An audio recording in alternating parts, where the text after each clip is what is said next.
The Halloween Gambit. One of the most hyper-aggressive openings for players of all levels to use who are looking to have a good time. This gambit is so fun, you can use this against that friend of yours that happens to beat you so often and surprise them in their next game with you.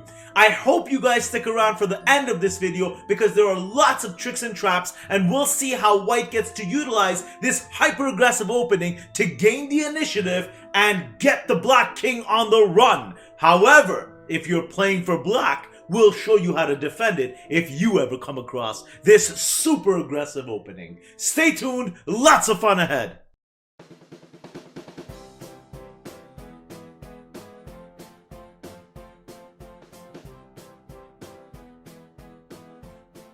Welcome back, everybody. Thank you so much for joining me today. I'm Mr. S with the Chess with Mr. S School, and today we'll resume our Gambit series covering a game with the Halloween Gambit. This game was played by two club level players in 1999, and we're going to go over some of the extra details, including a windmill attack that's tons of fun to explore. Let's jump right into it. In the game, we have E4, E5, Knight F3 attacking the pawn on E5, Knight C6 defending the pawn on E5, Knight C3 developing a piece, Knight F6 developing a piece, and white plays Knight takes E5, the Halloween Gambit, a hyper-aggressive attacking opening that gives lots of possibilities for white and gives them the initiative right away. However, if black can defend properly, this is not an entirely sound opening. But lots of fun, very cool to play against casual players or even some stronger players that might not know how to defend. Now, before we continue with this video, I want to remind you, if you haven't already, please like this video, subscribe to the channel, comment below if you have any questions that you want answered. And also, I want to let you know, we're going to recap this lesson, but we're just going to go through the actual game at the end of the video. So if you don't want to stick around and watch all the analysis, which I think you really should because it'll make the recap so much more beautiful, you could just skip ahead and watch the video by itself, just the game itself, and see how cool it was. However, if you stick it out and watch through the end, then you'll see all of these new tricks and traps, all of these new possibilities, and what you can do as black to prevent this when your opponent goes on that aggressive attack. Stay tuned, lots of fun ahead. So from this position, also known as the four knights game, since there are four knights developed in the game already, white could play a hyper-aggressive move like Knight takes E5, the Halloween Gambit. A really fun, super aggressive opening that I suggest you try against friends and family, or even some rec players, or even strong players in blitz games or speed chess games. In longer games, maybe this might not be the best, since the opening itself is not very sound. Having said that, black needs to find the right defense several times over. So it's actually a very cool opening to play, just to give it a try. See if it works out and let me know in the comments below. Here, black plays Knight takes E5. Well, what else does he have? White to play, and now the idea of the Halloween Gambit will start to show itself. We're going to drive our opponent's pieces back, and when they go to the back rank and they become lazy couch potatoes, we'll go hunting after the king as well with our initiative. So what move to play here? D4, attacking the knight. Now black has only two real good moves here. Maybe knight goes back to C6, or maybe knight goes to G6. You might consider a move like knight G4 as well, so let's go through some of these possibilities. If black plays a move like knight G4, for example, trying to say, well, look, I'm in a knight battery here, I'm well defended, your queen can't take me. Here, white has a couple of moves, but the best one is pawn goes to H3. You could also play E5. That's a really good move too, forcing one of the knights out of the way and collecting the other. But I like to go with H3 instead, attacking the knight, forcing the knight back to H6. Now bishop G5, developing a piece and attacking your opponent's knight on F6 and the knight on H6 as well. So both pieces are under attack. They're both defended, but we'll see what happens here. Black would likely play a move like bishop E7, which stops the pin, and now white captures on H6, creating a hole in the roof of the black king. So black can't really castle on the king side. If black castles on the king side, well, we get the open G file. So here, white plays E5, pushing the knight back again, since now there are no good squares for the knight. So the knight cannot go to, for example, D5, E4, G4, or H5, since we have a queen attacking those two squares and a knight attacking d5 and e4. So what does black do? He has to pull back to g8. And now you play bishop c4, and already you can see the idea of the Halloween Gambit. Pull your opponent's pieces back while developing yours. Now let's go to the main position. Now, what about from here? What about if black pulls back to g6, for example? Well, that's also a possibility. But again, you follow with the same kind of idea, and as long as you know the idea, then the moves should come a little bit more easily to you. So here, what would be the move? Pawn e5. Attacking the knight on f6 and forcing the knight back. Again, he can't go to squares like h5, g4, e4, or d5 since our knight covers these two squares and our queen covers these. So the knight has to pull back, and again, you would play a move like bishop c4, and you can see, once again, there's a lot of good opportunities for white. Now, if you were playing for black here, though, there are ways to get around this. For example, I'd play a move like d5 here, giving back one pawn, but being able to free now the light squared bishop, and then later activating the bishop to b4, putting a pin on this knight, and hopefully getting out your pieces a little bit faster. So for example, if bishop takes, now pawn goes to c6, attacking the bishop and forcing it back. You gave away a pawn, but you took a knight. So don't be so greedy, give a little back. Here, bishop goes to b4. Now you're attacking the knight, and whatever white does, say white castles, now you can play a move like bishop goes to e6 and trade off material. When you're winning by material and your king is slightly unsafe, in this case, the black king has not castled yet, so it's a little bit less safe than the white king who has castled. Here I would suggest trade off all your pieces if you can. And if you can trade off everything equally, of course black would have a huge advantage since white gave away a knight in the beginning of the game. Okay, none of this really happened, so let's go back to the main position. And so we have e4, e5, knight f3, knight c6, knight c3, knight f6, the four knights game, which turns into the Halloween Gambit. Black captured, white played d4, and now black runs to c6. White to play, and what was that idea again? Push the knights back. And in this case, it's better to push the knight on c6 with pawn d5. Now it's black to play, and there aren't very good squares to go to. You really don't want to go to a square like b4. This is on the queen side of white's territory, and we can kick this knight around a lot. So black plays a move like knight goes back to e5. So now what does white do? Well, white plays f4, attacking the knight again, and that's the whole point of this gambit. Keep pushing your opponent's king, and then opponent's pieces rather, and then when the pieces run back, then the king becomes weaker naturally because there aren't any defenses out there in the board, on the middle of the game or anywhere around the black king. So now the knight runs back to g6. White to play. Pawn goes to e5, attacking the knight. Again, where is this knight going to go? h5, g4, all of these squares are covered, so there's no real good square for black to go to. He has to run back to g8. Now it's white to play, and what's the next move? Well, you might have seen this position before if you've looked at any Halloween Gambits. Here white plays pawn d6, which is a really cool move, connecting the pawns in a chain. Now what this really does is, after pawn takes pawn and pawn takes pawn again, it traps this dark squared bishop. Because the bishop cannot take, our queen is defending it. So now black to play, what would you do if you were black in this position? Well, if you said queen goes to f6, that's correct. You need to get rid of this pawn if you're playing for black.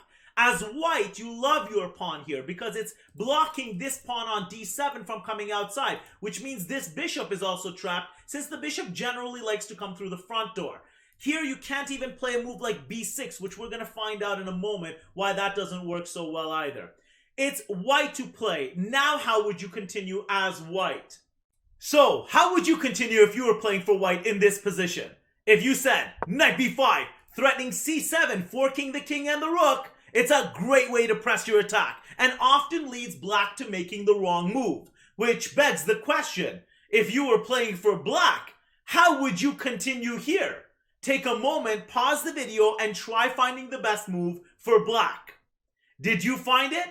If you said move the rook to b8, try to save the rook from getting forked. Or move the king to d8, try to save the rook from being forked. Now, this is a very common mistake, so don't feel too badly. In this position, neither one of those are the correct move. In the game, king d8 was played, which we'll explore in just a moment.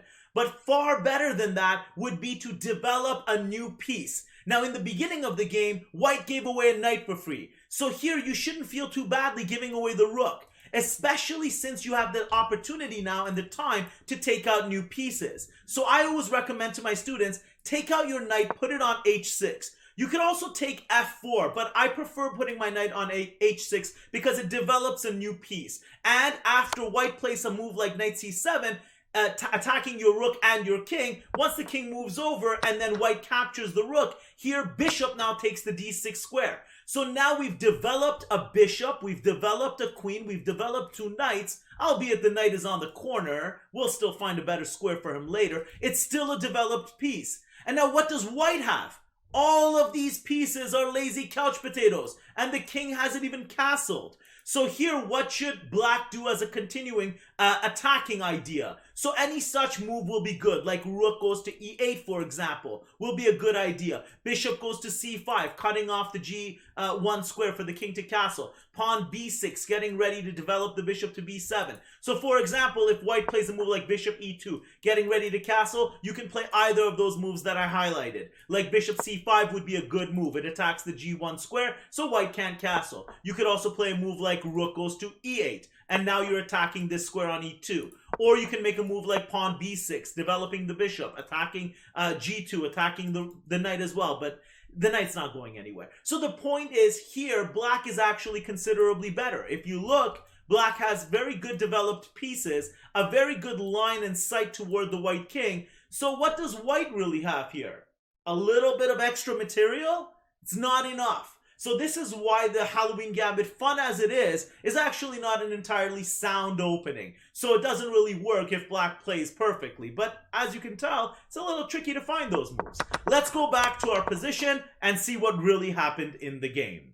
So, in the real game, white did play knight b5, threatening the c7 square and forking the king and the rook. And black decided to save the rook by playing king d8. Now, whether or not black plays king d8 here or rook goes to b8, it makes no difference. Your next move should be the same, bishop e3, activating a new piece and eyeing down this a7 square. Now, in the real game, black played a horrible move. The absolute worst move you can make in this position is a6, which totally exposes the black king here, which we're going to see how and what continues after that, this really cool windmill attack in just a moment. But let's take a look at what black could have played after bishop e3. Well, the best move that black could have made was pawn b6. However, this is still not that great for black, since white can actually castle queenside very quickly after a move like maybe queen d2, making room, and now after knight h6, castle queenside, and already you can tell white has better center control, more active pieces, and a castled king, so it is favorable to be white in this position.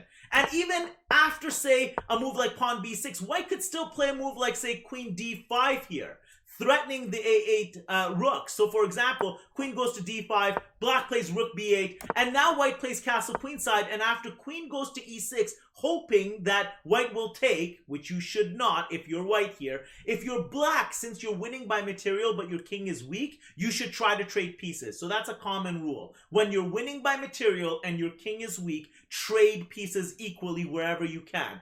If you're losing by material, but you're higher or better off in advantage in terms of your initiative and your aggressive attack, in that case, don't trade material unless it exposes your opponent's king or maybe it's a favorable trade for you. So in this position, black would not get the trade that he wants, queen would run away, and after, say, bishop b7, white plays bishop c4, attacking the queen. And already you can see, again, white is way better off here. I'd rather play for white here than for black.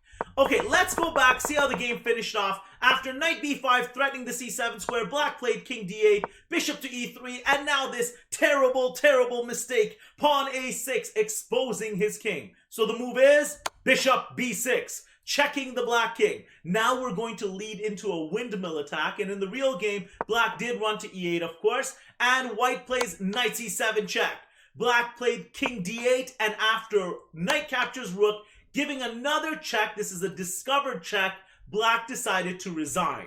Now, let's see what would have happened if the game continued, and take a note of this windmill attack, which is really cool. Here, black has no choice but to run back to e8. There's nothing else he can do. So now, knight goes back to c7, checking the king, and again, black must go to d8. Now we're going to pick up this extra pawn, and if there were any other pieces here, say on b5 or d5, we could pick those up along the way too. So now knight will capture on a7 and check again with the bishop, so black has to move the king over to e8. Now again check, black has to move again to d8, again check, and black has to move again to e8, and when he moves this time, knight will capture on f6. Now black takes back, and it's white to play, and obviously you're winning by so much material. Your king is safer, you can castle still. This game is over, but let's see how it could have played out. So here white would play queen to e2 check, and black has to block. How would you continue here?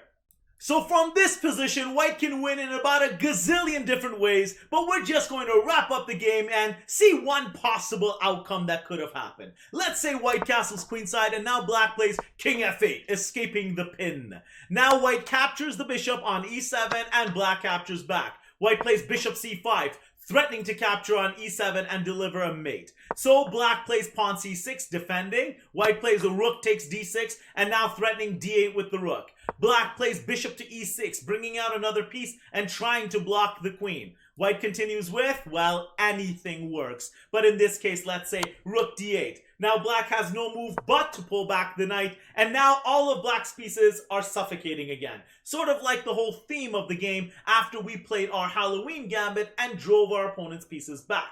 Here white plays pawn f5, attacking the bishop, and now black to play, and if black captures here, there's a mating line very easily. Queen takes on e7, king runs away and checkmate, and of course checkmate, and so many other ways you can finish off this game. So black plays pawn g6, trying to create a fire escape. We're just trying to see how long black can stay in the game for. Here white plays queen to e5, attacking the rook now on h8, so black needs to defend this, so f6. Queen takes f6 with check, black has to block with the bishop, and now, can you see the best way to finish? Again, there are so many cool ways to finish, but we're going to explore this one. Rook takes on e8, king takes back, and queen captures on e7 mate. Now we're just going to take another 30 seconds and go over the game entirely without me saying anything and see if you can appreciate some of the moves and see if you can maybe see some of the mistakes that black made. And now having seen all of the analysis of the game, could you find a better option for black along the way? Let's find out. Alright, now to recap the game just once more without any of the analysis and just the moves. In the game we have e4, e5, knight f3, knight c6, knight c3, and knight to f6. The 4 knights game. White plays knight takes e5, the Halloween Gambit. Knight takes back and d4, chasing away the knight on e5. Knight retreats to c6 and d5, chasing the knight again. Knight to e5 and f4, attacking the knight. Knight runs to g6 and pawn e5, attacking the knight on f6. The knight runs away and d6, blocking off our opponent's pieces. Black plays pawn takes, and now white takes back, trapping the dark squared bishop. Black plays queen f6, developing the queen and targeting the pawn on d6. Knight b5, threatening c7 and a fork. Black doesn't like this and plays d8 to stop it. Now white to play and bishop e3, activating a new piece. Black to play and black plays pawn a6 now, a huge and critical error. The move is bishop b6, chasing the king. Now the windmill attack. King e8 and knight c7. King runs back and knight takes the rook. King runs to e8, knight to c7, check again. King runs again and knight takes a6. King runs once more and knight again to c7. King runs again and again to d5. And after the king runs to e8, knight takes on f6 and knight takes back. Queen to e2, checking the king, and bishop to e7. Castle queenside, and now black plays king to f8. White captures the bishop, and black captures back. White to play bishop c5, and threatening an attack. Black plays pawn c6, rook takes, and now black to play bishop to e6. White to play, and white plays rook d8, attacking the king. Now black has to pull back the knight, and white to play f5. And black plays g6, creating fire escapes. Queen to e5, attacking the rook on h8, and black plays pawn f6. White plays queen takes f6, and black runs back to f7, and white to play rook captures, and black captures. We have checkmate on e7. I really hope you guys enjoyed this analysis. I hope you enjoyed the game, and I hope you enjoyed the recap. Please do me a favor, write down in the comment section below, let me know what you thought of this game, the analysis that was provided, and if you used it in your games and how it worked out. I want to thank you all so very much for joining me today. Please join us again next week when we continue our Gambit series. It's been my pleasure to have you here. Thank you so much, and have a wonderful rest of evening. Thank you so much, everybody. Bye-bye. Hey everyone, thanks again for watching today's video. If you liked the video, please share with your friends and family, and please remember to hit that like and subscribe button, as it really helps the channel. Until next time, please remember to practice and have fun.